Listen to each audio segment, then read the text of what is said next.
go ahead.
It's hotter yesterday.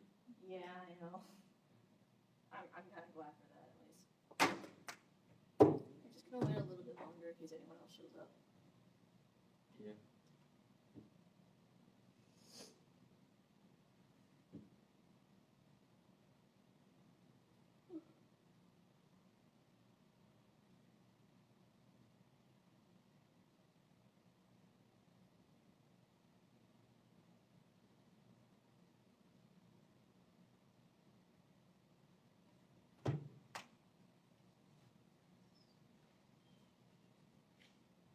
It's kind of a small event today, isn't it? Yeah. Yeah? Didn't There's seem more to. people that signed up. Huh? There's a lot more people that signed up for this Saturday. I get the feeling a lot of Sunday. people are just no-shows just because it's too hot. Yeah. It happens. How's Econ? Econ? I only checked in for a little bit. Lost my watch, so I need to go back up there and find it. So. Is there a lot of people there? Or? Yeah, quite a bit. Quite a lot of people. Their cosplay contest is going on right now, so. Go afterwards after this event, just go over there.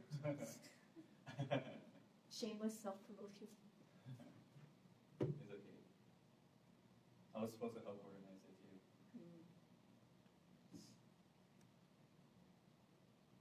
I sent 8 people over there and 4 people here.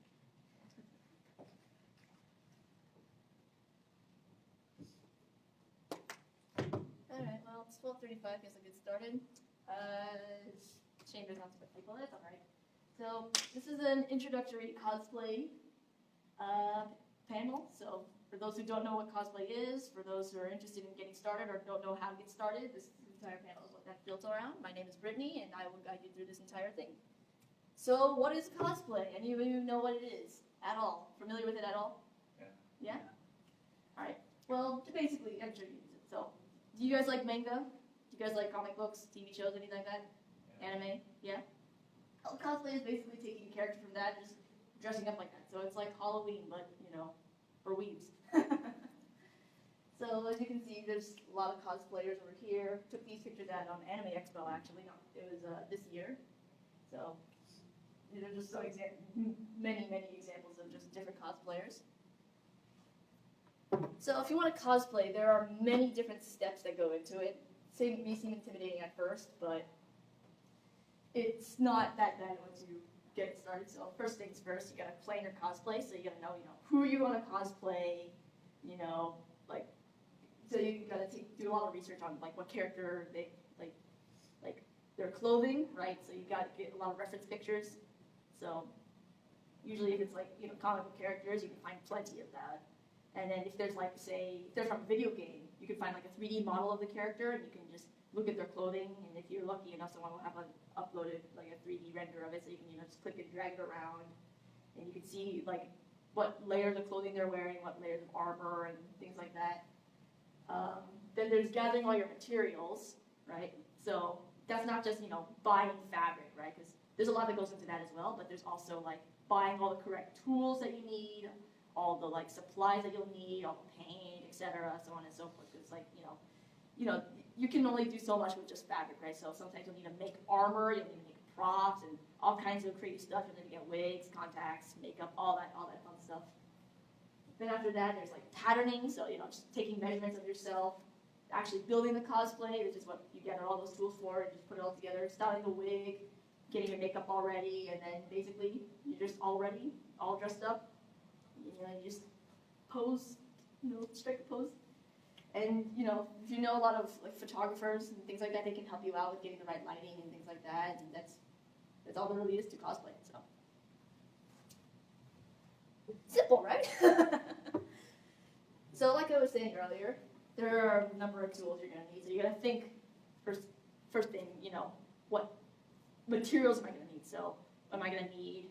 How much fabric am I gonna need? How much like foam, or how much do I need to go to the store and go buy like some special knives, or go get a sewing machine, all kinds of stuff. You're just gathering all the tools that you need to basically put the whole cosplay together.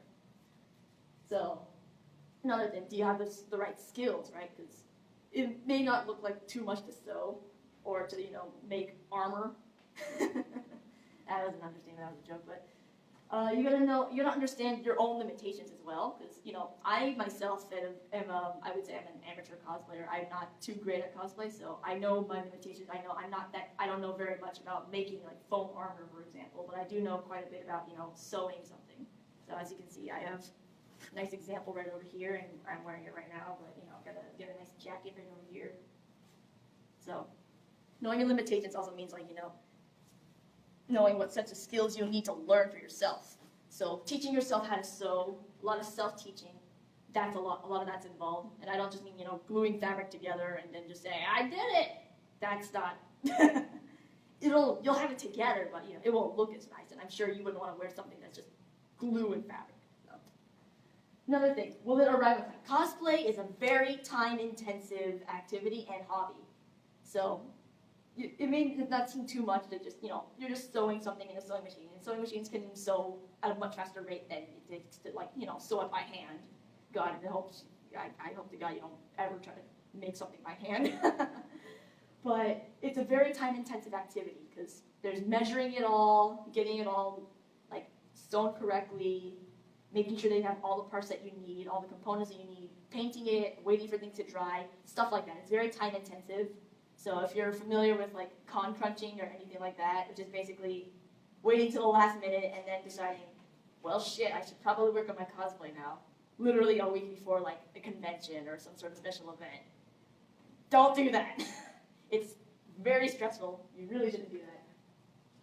And then price for things, because you got to pay for your hobby, right? So knowing what things to spend on, which things you should spend more money on, or which things you spend less on. That's another big factor because we're all poor college students, so money is kind of tight for all of us. So knowing when you should cheap out on a certain thing, say for example makeup. I know some people, they go to the drugstore and just use makeup from there, and it works perfectly fine for them. They see no issues with that. Versus, say, for example, you buy a cheap glue gun from the dollar store versus a little. A glue gun from say Home Depot that's just a little bit like $10 more or so, but has a little bit extra features and you can turn it off and things like that. So you gotta pick and choose what you want to spend your money on in that sense. And like I said, can you finish this in time? This kind of goes back to the whole procrastinating thing, right? But it's also your own motivation to get things done. Do I want to finish this? Do I have time to finish this? And how badly do I want to finish this? Do I want to finish it by a certain event? Do I want to just have this so I can have the accomplishment of doing so? Things like that. So some of the things that come into planning, I messed up the picture, but it's okay. So there are lots and lots and lots of tutorials, both online and offline. So there are plenty of books that teach you how to sew, plenty of books that teach you how to use foam from the cosplayers themselves. There are plenty of online sources like makeup tutorials, just online tutorials also for how to sew, just a wide variety.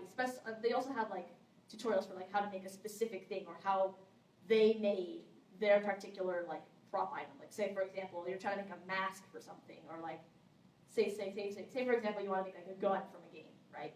There are a lot of tutorials I can assure you. Say for example Overwatch, where you can see someone how they put together their gun, what materials they use, and you can just follow that tutorial that based off of their time-lapse video or whatever it is that they use, and you kind of use that as your basis for oh, I should buy this part for making the gun, I should buy this, and I should kind of follow along, and you can learn that way. Measuring out your own proportions, that may seem very annoying and kind of arduous, but there are a number of resources online that can help you out with that. One of them, I think it's called Knife Gun, but it's spelled NIFEGUN.com. And basically what it is that you can upload a picture of whatever character you're using, and you can draw lines on the character to measure out like the proportions and see like what length something is relative to like, you know, the character's size. So you can say, make like a preset height, for example. So say the character is like, so say you have a picture of your character, you drag a line all across from the head to toe for the character, and you can set like how many inches that is, and it'll give you, okay, this is how many inches, this is how many pixels wide it is, and you start measuring the rest of your components on that character, and it'll tell you, oh, if you span from your shoulder to shoulder on that character, that'll be this many inches long because it's this many pixels and it's all proportions. So that's one way to figure it out. Another way is just get a measuring tape.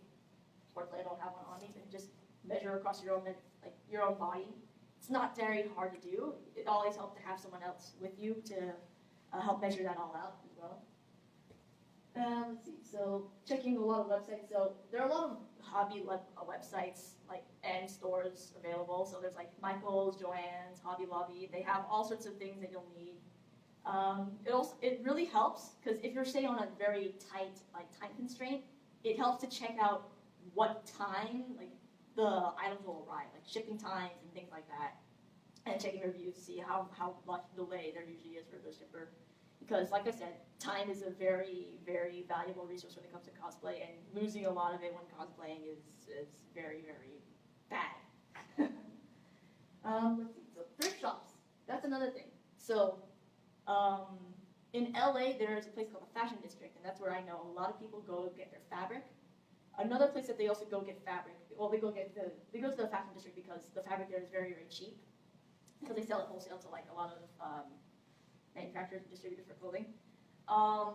Thrift shops, however, it may seem kind of shady to go and check that out, but sometimes they have a lot of like really, really nice fabric for a very cheap price. So you can get like about like 2-3 yards or so for like a very, very small price relative to say if you go to Joann's, where they charge about like it's about $8 sometimes, $4 per yard, whereas you can get like 2-3 yards for like $4. So if you're a little tight on money, thrift shops are a great place to go check out and see if they have the fabric that you're looking for.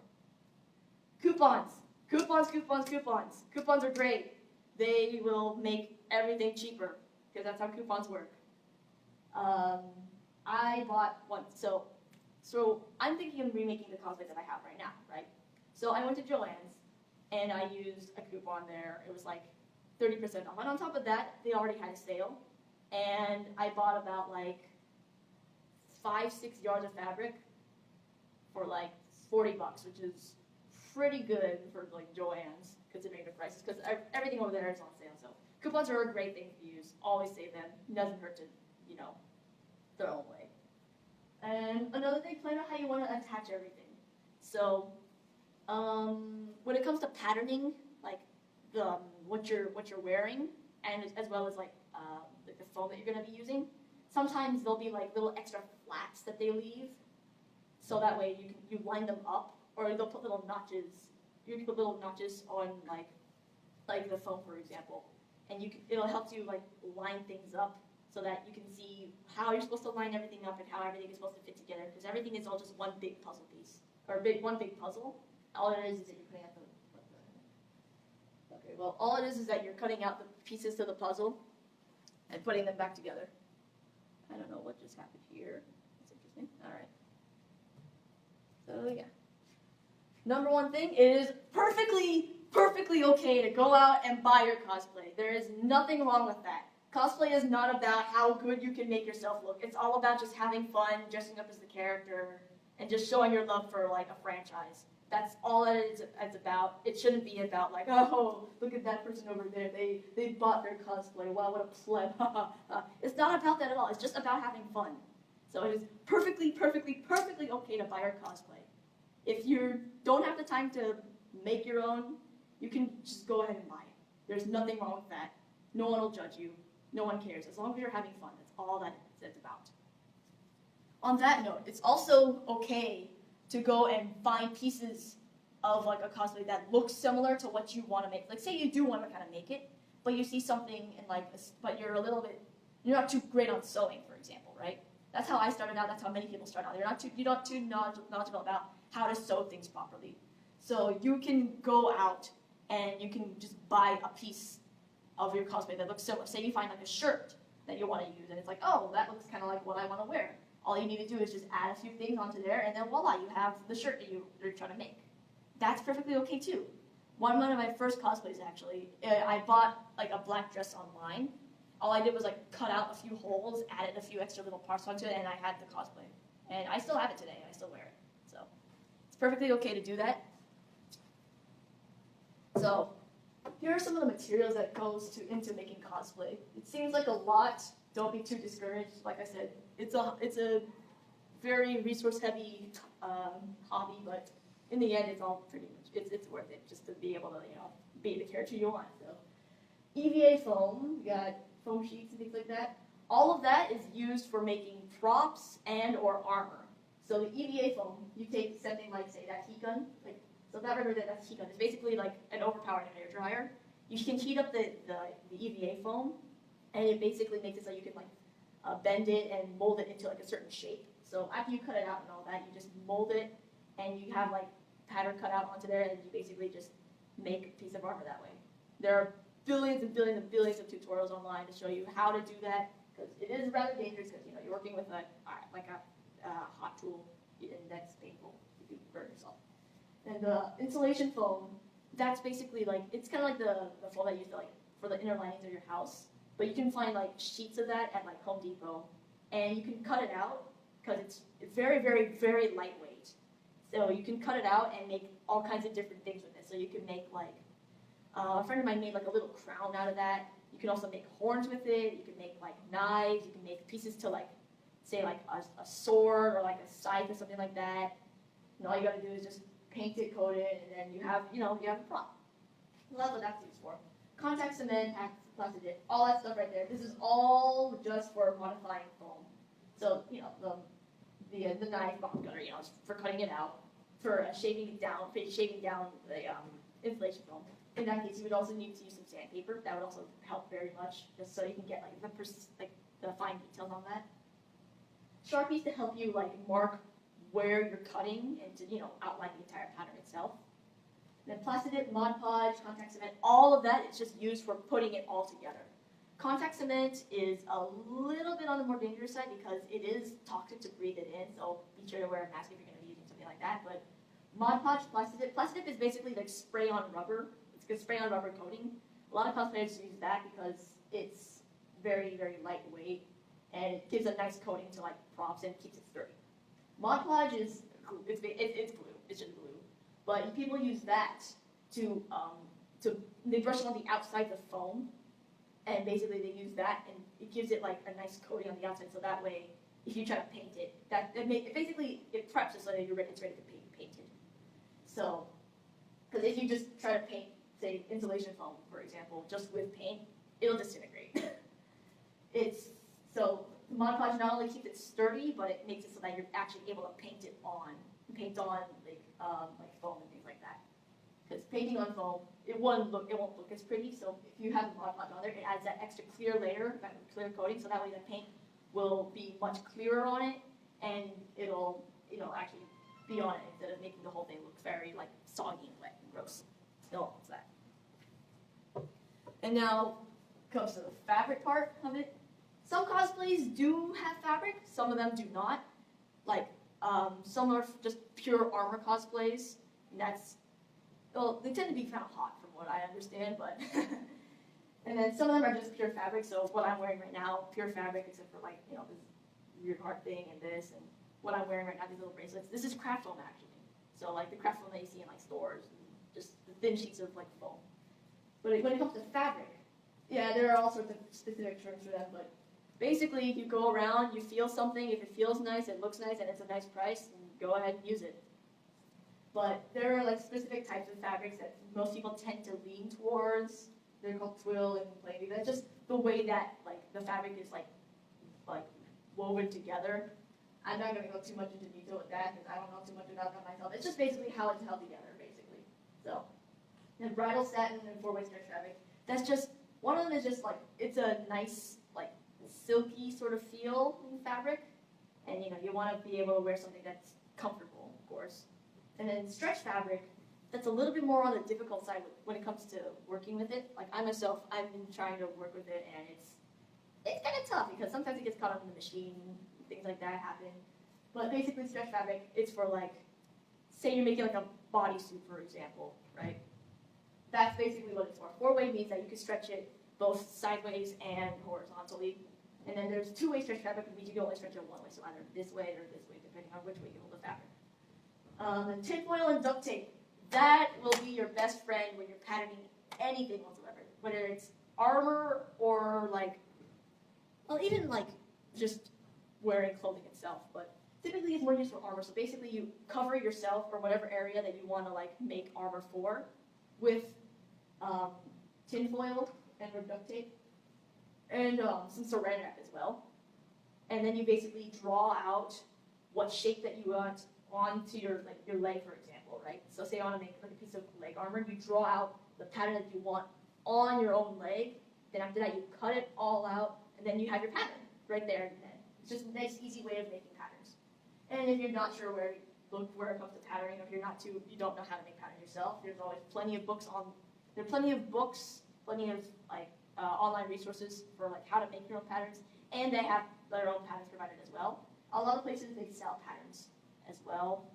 So like say dress patterns or shirt patterns and things like that, like specific like types of dress patterns and or shirt patterns, things like that, or skirts and stuff.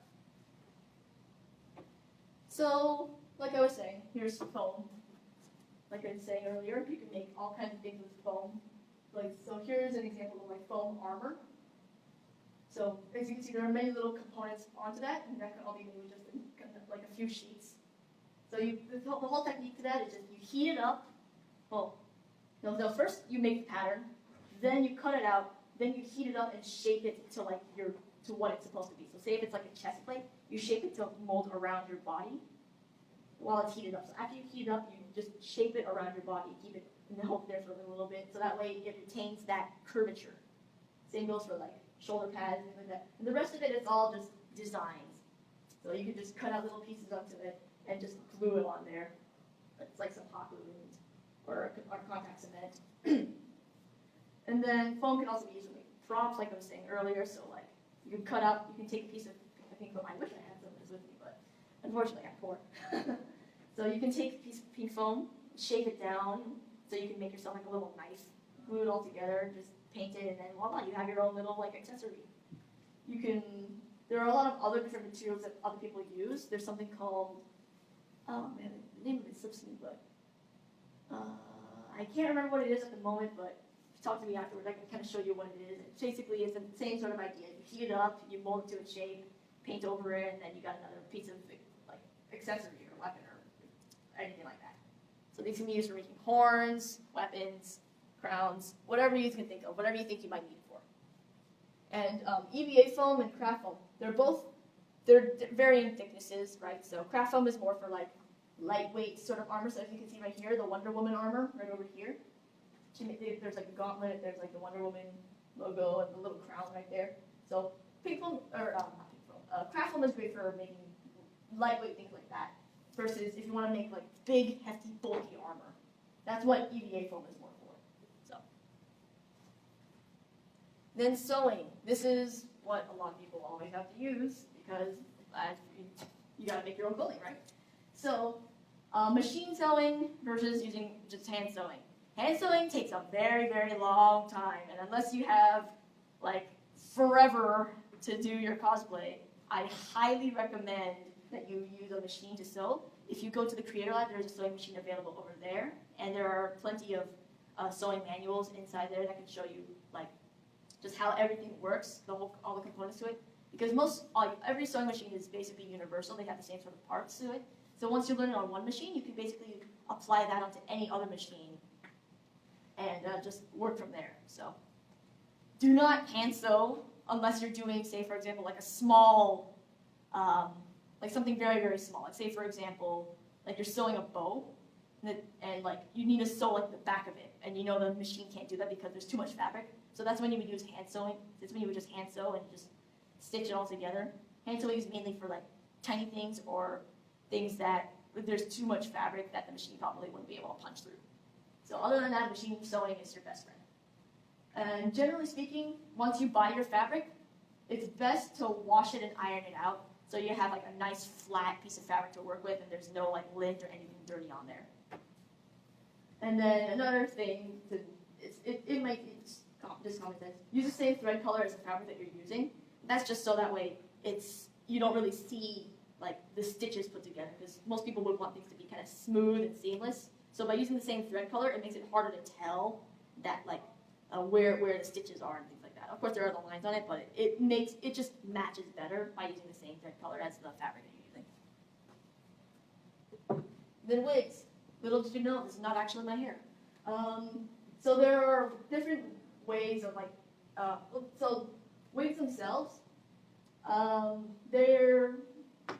it's better to get a wig for doing cosplay rather than using your own hair, although it may be tempting to kind of style your own hair to be kind of like the character that you want. You may not be able to get the look that you want, and you may not want to be, doing stuff to your hair like that, like dyeing it all the time. So it's much better to just go get a wig. So you can see right there, those creepy little heads over there, those are foam heads, those are wig heads. They're basically used for just putting your wig on top of there so you can like kind of style it as you see fit. So there are different ways to style it. There's like all sorts of like hairspray and like and a glue. And if your wig doesn't feel like thick enough, you can always just buy wefts, which are just like small pieces of like just long strands of wig hair, and you can just sew them into the actual wig itself if you want to make it look thicker or you want to add some extra like components or like. So this right here, this was sewn onto the wig that I bought right over here.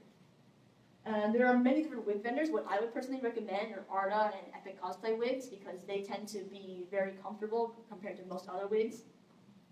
And because like most third-party wigs, like say for example you buy a wig from like China, because their sizes over there tend to be smaller. If you have a big head, they might not fit as comfortably, so you might get a headache from wearing the wigs over there. So you have to be careful with things like that. Given that though, Taobao, which is a Chinese distributor from what I recall, they sell some pretty good wigs for a very cheap price. I know a number of my cosplay friends, they order things off of Taobao. But me personally, I prefer Arda and Epic Cosplay wigs. I don't know too much about Lucalo, but that's also available as an option, and it was also recommended that you do that. Another thing, don't actually style your wig hair. Don't style your wig with anything that you would use to style your own actual hair, because that would damage it, make it look sticky and kind of gross. Also, that's kind of a waste because your wig doesn't actually benefit from any of the nutrients you get. If you need tips on wig styling, like I said, there are millions and millions of resources online for how to style it. It may not be specifically like how to style this person's wig or this character's wig, but it gives you a general idea as to what sorts of techniques go into styling it. But at the same time, you sometimes don't even need to style it. So Arda wigs, they have a large pool of different wig styles that you can use, and they're already like kind of quote unquote pre-styled. So you kind of just like shake it up and then you wear it. So this wig right here, I didn't have to style it whatsoever. All I did was trim the bangs a little bit, and I was done. I'm happy with the wig. So they also sell like just long wigs if you feel like you want to start from scratch and just work your way up there. Wouldn't recommend that for beginners, but they also have just wig styles for basically any style you think of for both guys and for girls. All you need to do is just trim it a little bit, give it some love, and you got a wig.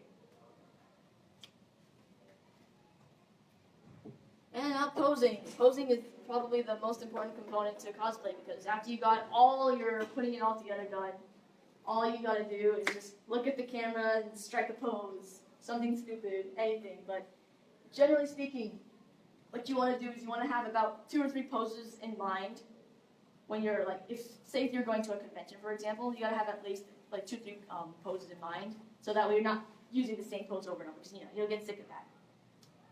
Another thing, practice in the mirror if you're gonna do some posing, because what you may think looks cool may not look as cool to other people, or may not look too good in like shots, for example. So there's a whole there are like plenty of resources online, like I said, of like how models do poses. You never want to be kind of reserved and things like that. You always want to be kind of open, show your body, but like, you don't really want to be hyped too much of yourself.